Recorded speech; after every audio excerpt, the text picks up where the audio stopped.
desert wind. I saw quite a few of you yesterday already, but so I won't spend too much time on the winery unless you want me to. This is our flagship wine, and it's called Ruah, which is a proprietary name. It's Hebrew for wind or spirit.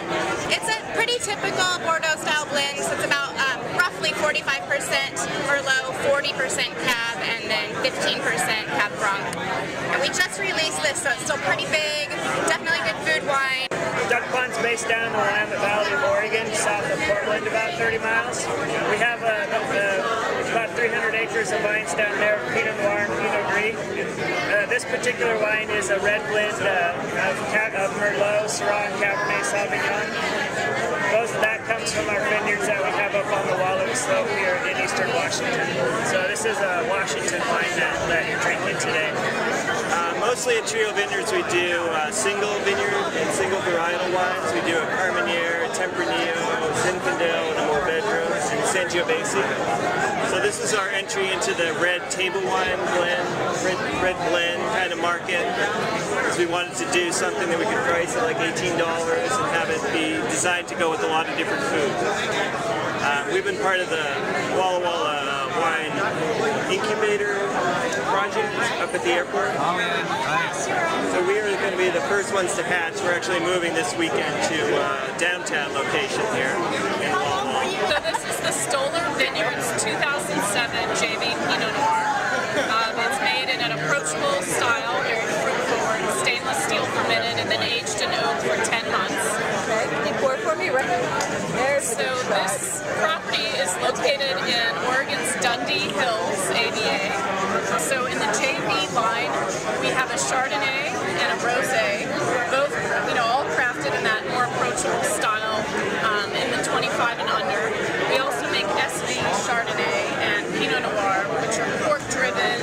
We release them a little bit later, so right now we have the 06 SV.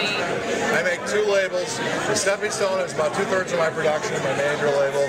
This is Cabernet Franc from Carneros. Oh, wow. And I like Carneros because it's the coolest climate in Napa, so you get acidity. Acidity, to me, is the most important defining characteristic in a wine.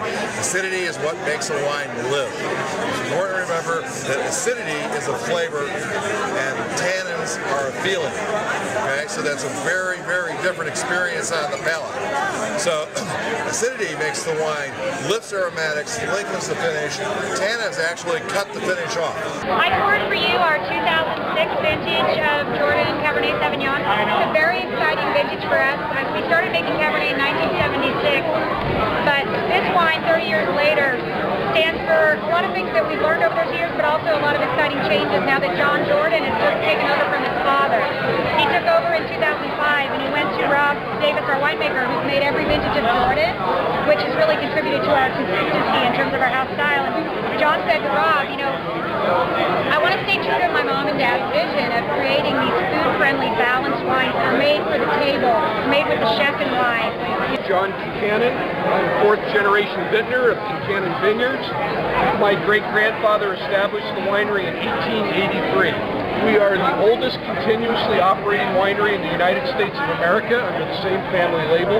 We will be celebrating our 127th consecutive harvest in September.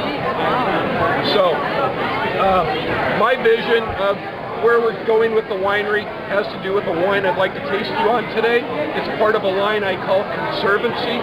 Conservancy is about preserving a way of life. It's about preserving our family, our old school winemaking techniques, and most importantly, our land.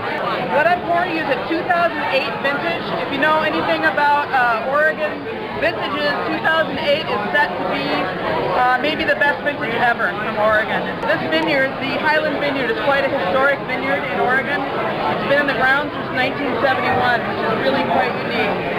It's about 200-acre parcel. About 120 of it is under vine right now. Half of that is self-rooted old vine Pinot Noir, which is really very, very unusual, and it gives the fruit a complexity and a structure that is very unique for the Willamette Valley. We make a Pinot Gris. We also make some warm weather varietals, Cabernet, Syrah, Zinfandel, and Merlot. Okay, great. Thank you.